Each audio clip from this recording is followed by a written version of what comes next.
Good morning, everyone. Welcome to Module 8, which is on pediatric and geriatric trauma. We will be seeing the fracture of edentulous mandible first.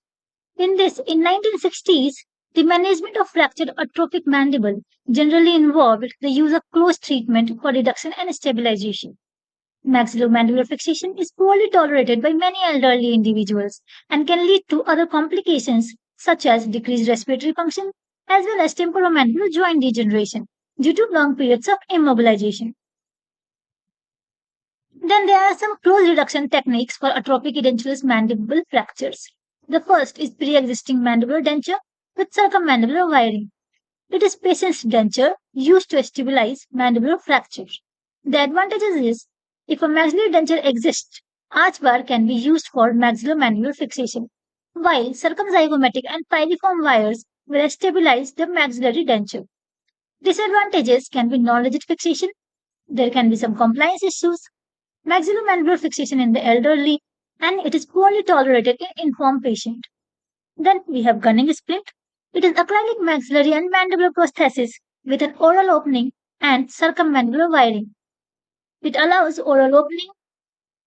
The oral opening allows for food intake and it is a single unit device. The disadvantages can be fracture mobility, which is a concern if circummandibular wiring is placed too close to fracture site. It is a non-rigid fixation and there can be compliance issues. Then we have pre-existing denture. Then this is gunning splint. Then we have external pin fixation. The external pin fixation appliance, it is a variety of device that place fixation pins into the mandible for stabilization of fracture. The advantages are it is placed at bedside, no maxillomandibular fixation is needed, no compliance issues, useful when patient cannot tolerate an extensive open operation. Disadvantages are it requires good quantity of mandibular bone for placement of fixation pins. It is a non-rigid fixation, potential damage to inferior alveolar nerve, unwillingness of some patients to accept disconcerting appearance. Then we can give no treatment or we can ask patient to be on the soft diet. The soft diet, close observation and no surgical intervention.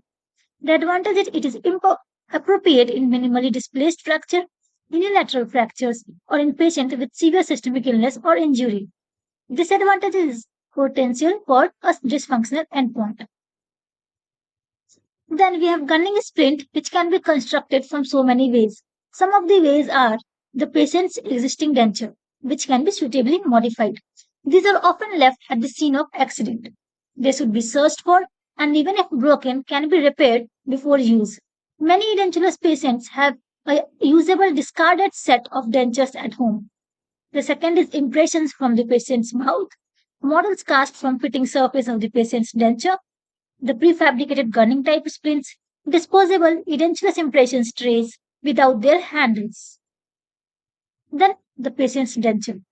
Since these are likely to have a reasonable vertical dimension and occlusion, they are generally suitable for use.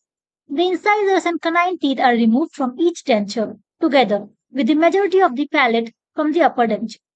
2 or 3 hooks in each quadrant are embedded with cold cure acrylic in the labiobuccal surface of both the dentures. Alternatively, a groove of the appropriate width and depth is cut into the buccal flange of each denture into which a length of eric arch bar is secured by quick curing acrylic. The depth of the flange periphery is reduced to allow for post-operative edema, and after being roughened, the fitting surfaces are lined with softened gutta percha. Small grooves may be cut on the occlusal surfaces of the denture to accommodate the paralveolar and circumferential wires. According to the fracture sites, position of these grooves are indicated. Then impressions from the mouth. These reproduce any fracture displacement and soft tissue damage of the alveolus. The major malalignment of the bone has to be corrected after sectioning of the model.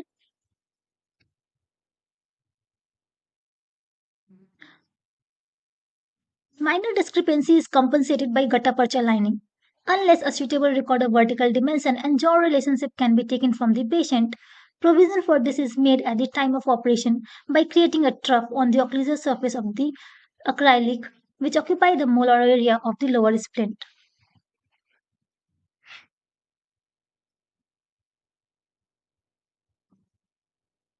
The maxillary blocks are grouped so that when opposed after reduction of the fracture, these fit into the softened gutta percha. It is advisable to ensure an adequate vertical relationship of the jaws as this lessens respiratory obstruction. So these are the picture, taking the impression, making the jaw relation, then making the drop, and then inbuilding the arch bar hooks, and then doing the maxillomandibular fixation. Then we can have models cast from the fitting surfaces of the denture. If fracture displacement is minimal and dentures are of recent construction, gunning type splints can be made from models cast from their fitting surfaces after the elimination of any undercuts. The models are articulated using the dentures to establish jaw relationship. Prefabricated gunning type splint. There are several varieties of gunning type splints which should combine the following properties to be useful. There must be separate splints for each jaw which enable immobilization to be achieved in the correct relationship by means of hooks processed into the outer aspect. The splints must be lined with gutta percha or other suitable materials such as soft acrylic or other polymers to prevent the ulceration which can occur even if patient's own denture are used for immobilization. There must be space anteriorly for feeding and breathing purposes. Then disposable trays. It is lined with gutta percha. Jaw relationship is obtained by use of blocks of gutta percha placed on the buccal quadrants and it is allowed to harden.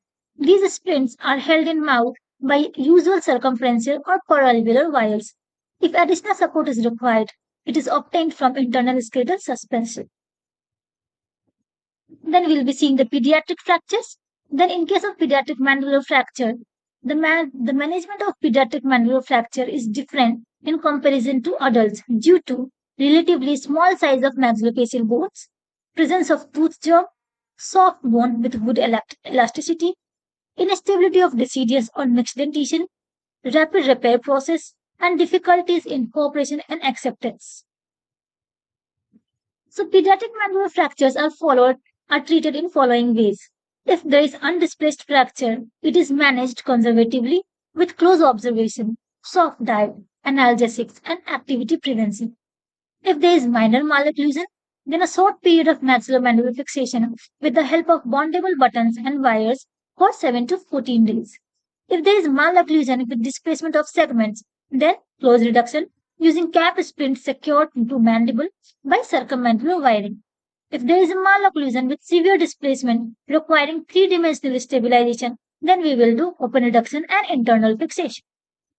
So this is what circummandibular wiring is done in this. Then we have bioresorbable osteosynthesis material. It is common constituent include polyhydroxyl acids, that is polymers, and copolymers of poly L-lactic acid and poly D-lactic acid. Then we have polyglycolic acid and polydioxanone sulfate. Developed bioresorbable osteosynthesis materials comprise a composite of PLLA as a base, an osteoconductive material such as hydroxyapatite, and an accelerator of bioresorption such as polyglycolic acid. So these are the materials. This is bioresorbable plates material. The advantage of biodegradable plate in comparison to titanium plates are that it does not require second operation for removal, indirectly becoming cost effective and requiring less hospital visit, does not cause growth disturbance, monocortical plates and screws do not cause damage to tooth buds. So concluding it, the aggressive care for geriatric trauma patient is warranted and resources should be directed towards rehabilitation. In pediatric maxillofacial trauma, it can be managed conservatively and surgically treatment by or if is required in a very small group of children with grossly displaced fracture as a result of high velocity injuries. Thank you.